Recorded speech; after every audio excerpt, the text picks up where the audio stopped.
ಕಸದ ರಾಶಿಗೆ expiry chocolate ಅನ್ನ ಎಸೆದಿದ್ದಾರೆ ಫ್ಯಾಕ್ಟರಿಯವರು. ಯಾಕಾಗಿ ಎಸೆದ್ರು ಈ ಚಾಕ್ಲೇಟ್ಗಳನ್ನ? ಇನ್ ಕೇಸ್ ಏನಾದರೂ ಕಸದಲ್ಲಿ ಬಿದ್ದಿರುವಂತಹ ಚಾಕ್ಲೇಟ್ ಅನ್ನ ತೆಗೆದುಕೊಂಡು ಯಾರಾದರೂ ಸೇವನೆ ಮಾಡಿದ್ರೆ ಏನು ಗತಿ?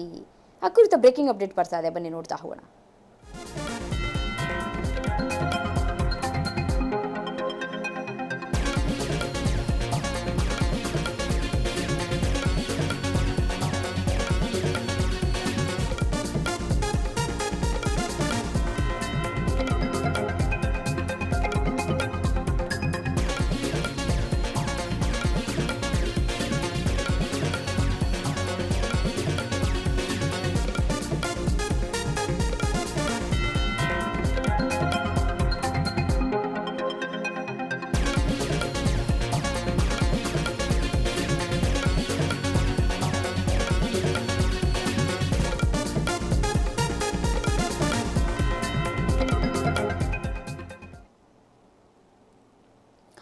ಎಕ್ಸ್ಪೈರಿ ಡೇಟ್ ಮುಗಿದ ಚಾಕ್ಲೇಟ್ಗಳಿಗಾಗಿ ಜನ ಯಾವ ರೀತಿಯಾಗಿ ಮುಗಿಬೀಳ್ತಾ ಇದ್ದಾರೆ ಅನ್ನೋದನ್ನ ಗಮನಿಸ್ತಾ ಇದ್ದೀರಿ.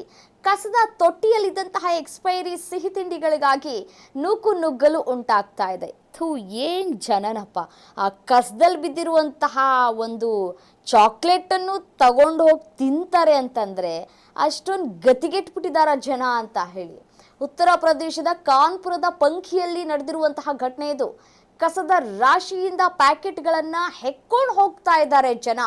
ಎಕ್ಸ್ಪೈರಿ ಚಾಕ್ಲೇಟ್ ತಿನ್ನೋದ್ರಿಂದ ಆರೋಗ್ಯಕ್ಕೆ ಅಪಾಯ ಅನ್ನೋದು ಗೊತ್ತಿಲ್ವಾ? ಮಿನಿಮಮ್ ಕಾಮನ್ ಸೆನ್ಸ್ ಯೂಸ್ ಮಾಡ್ತಾ ಇಲ್ವಾ ಅಂತ ಹೇಳಿ ಜನ.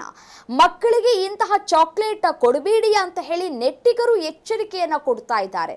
ಉಚಿತ ಕಸದ ಚಾಕ್ಲೇಟ್ಗಾಗಿ ಜನ ಯಾವ ರೀತಿಯಾಗಿ ಮುಗಿಬೀಳ್ತಾ ಇದ್ದಾರೆ ಅನ್ನುವಂತಹ ವಿಡಿಯೋಗಳು ವೈರಲ್ ಆಗ್ತಾ ಇದೆ. ಅಲ್ಲ ರೀ, ನಮ್ಮ ಜನ ಇಷ್ಟೊಂದು ಮೂರ್ಖರ ಅಥವಾ ಇಷ್ಟೊಂದು ಗತಿಗೆಟ್ಬಿಟ್ಟಿದಾರಾ ಅಂತ ಹೇಳಿ ಪ್ರಶ್ನೆ ಮೂಡ್ತಾ ಇದೆ. ಈ ವಿಡಿಯೋಗಳನ್ನು ಗಮನಿಸ್ತಾ ಇದ್ರೆ ಕಸದಲ್ಲಿ ಬಿದ್ದಿರುವಂತಹ ಒಂದಷ್ಟು ಚಾಕ್ಲೇಟ್ಗಳನ್ನು ತೆಗೆದುಕೊಂಡು ಹೋಗ್ತಾ ಇದ್ದಾರೆ. ಅದರಲ್ಲೂ ನೋಡಿ, ಅದು ಎಕ್ಸ್ಪೈರಿ ಆಗೋಗ್ಬಿಟ್ಟಿರುವಂತಹ ಚಾಕ್ಲೇಟ್ಗಳನ್ನು ಎತ್ಕೊಂಡು ಹೋಗ್ತಾ ಇದ್ದಾರೆ. ಇದರಿಂದ ಆರೋಗ್ಯದಲ್ಲಿ ಎಷ್ಟು ಸಮಸ್ಯೆ ಉಂಟಾಗತ್ತೆ.